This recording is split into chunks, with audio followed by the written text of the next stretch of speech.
వి gold trusted gold buyers తాకట్టులో ఉన్న బంగారాన్ని విడిపించి ఈ రోజు ఉన్న మార్కెట్ ధరకే కొనబడును. మరిన్ని వివరాలకు సంప్రదించండి 77710720. ఈ రోజు అమరావతి మన రాజధాని అన్నది ఒక వాస్తవం, అందరికీ గర్వకారణం. అలాంటిది గత 10 సంవత్సరాలుగా ఆంధ్ర రాష్ట్రానికి ఒక రాజధానియే లేకుండా పోయిన సమయంలో అమరావతి మన రాజధాని కట్టుకునే నిర్మించుకునే ఈ సమయంలో ఇలా అమరావతికి వ్యతిరేకంగా మాట్లాడిన ఏ మాట కూడా క్షమించరాని. అసలే ఒక రాజధాని లేకుండా బాధపడుతున్న ఆంధ్ర రాష్ట్రానికి ఇది మరో దెబ్బ లాంటిది. మరి అలాంటప్పుడు అమరావతి మనకంత ముఖ్యమైనప్పుడు, ఆంధ్ర రాష్ట్రానికి ఒక రాజధాని అంత ముఖ్యమైనప్పుడు ఇలాంటి వ్యాఖ్యలు చేయడాన్ని కాంగ్రెస్ పార్టీ ఖండిస్తుంది.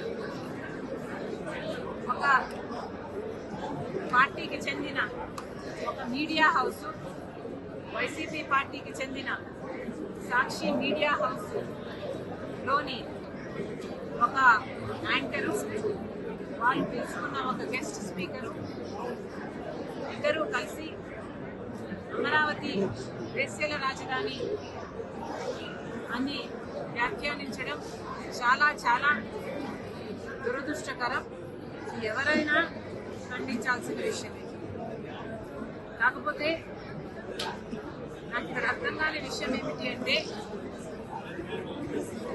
ఇది ఇంత ముఖ్యమైన పొలిటికల్ అంశం అయినప్పుడు, అంతేకాదు ఒక సోషల్ ఇష్యూ, ఒక పొలిటికల్ ఇష్యూ అయినప్పుడు ఇంత పెద్ద విషయంలో ఒక పొరపాటు జరిగితే మరి ఒక పొలిటికల్ పార్టీ అయినా, ఒక మీడియా హౌస్ అయినా క్షమాపణ చెప్పడము కామన్ డెకోరం.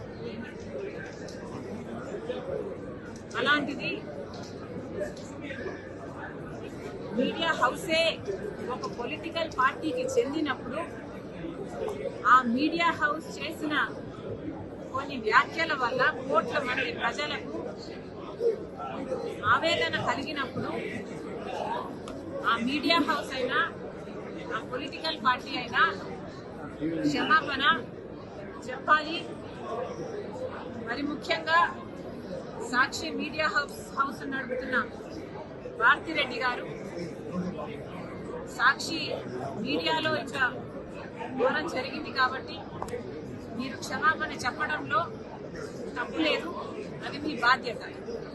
మనం చిన్న పిల్లలకు కూడా నేర్పిస్తాము, ఒక తప్పు చేస్తే తప్పైంది సారీ అని చెప్పునానా అని చెప్తాము. మరి అలాంటప్పుడు ఒక తప్పు జరిగినప్పుడు సారీ చెప్పుకోవడంలో, సారీ చెప్పడంలో నామోషి లేదు. మరి ముఖ్యంగా ఇది ఒక పొలిటికల్ పార్టీకి చెందిన మీడియా హౌస్, అంటే జగన్మోహన్ రెడ్డి గారి వైసీపీ పార్టీకి చెందిన మీడియా హౌస్ అయినప్పుడు జగన్మోహన్ రెడ్డి గారు క్షమాపణ చెప్పడంలో కూడా తప్పులేదు. ఇంతమంది మనోభావాలను ఇంత ఆవేదనకు గురి చేశారు. జగన్మోహన్ రెడ్డి గారు తప్పైపోయింది, మా ఉద్దేశం అది కానే కాదు, క్షమించండి అనడంలో తప్పు లేదు. మరి వారు ఎందుకు సంకోచిస్తున్నారో, వారు ఎందుకు ఇది నామోషిగా అనిపిస్తుందో నాకైతే అర్థం కావటం లేదు. ఈ న్యూస్ అప్డేట్ లేదు, కానీ నాకు చాలా ఆశ్చర్యం వేస్తుంది. కానీ నాకు చాలా ఆశ్చర్యంగా ఉంది. ఎవరైనా నేను ఇది సమర్థించకూడదు, ఇది నిజంగానే ఖండించాల్సిన విషయం.